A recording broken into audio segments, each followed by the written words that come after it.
I only touch greatness. What up? It's your boy Be Legit, and you're tuned into I Only Touch Greatness podcast. Let's get it. Yeah, I wanted to say this, man, because I always hear. I wanted to just take it back, like this, the jewels and the gems of St. Charles. You know what I'm saying? Oh yeah, Y'all's that's my uncle. guy.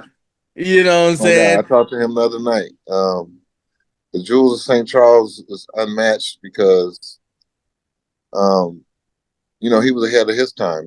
He had actually dealt with the record companies and all that on a gospel level prior to us coming in with the hip hop. So he knew the formula. He knew where to go to get records printed up when they had Rainbow Records in LA. He knew the formula, how to make one sheets and get things to One Stop Records. He had it all. He had the formula already down. So when we got with him and we plugged in the hip hop form, it made it easier. And we started off, family orientated, and then we eventually went on and did our thing with Jive Records. But prior to Jive Records, Sick With It Records was right across the street from Solar Music.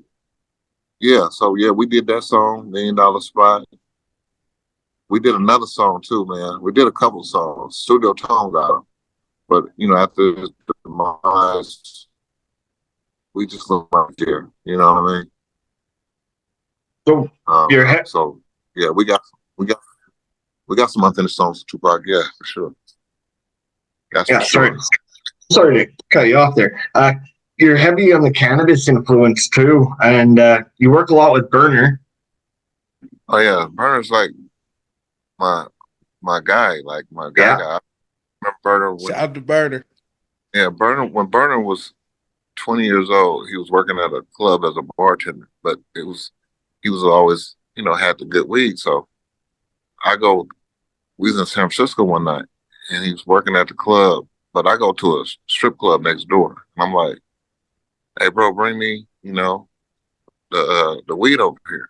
And he tells me, I can't get in. I'm like, what you mean? He was like, I'm not 21.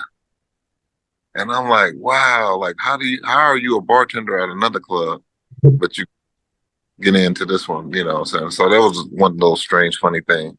But no, me and Berner, we rocks, man. We've been rocking before the fame, you know what I'm saying? We definitely was tied into the culture together, the marijuana situation.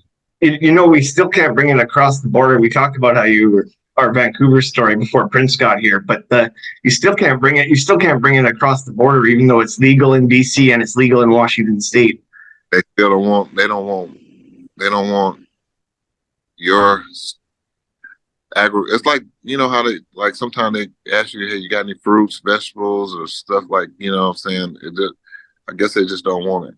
But back then, man, those people that lived on the border was rich because they would get up and go to work in the morning in the States.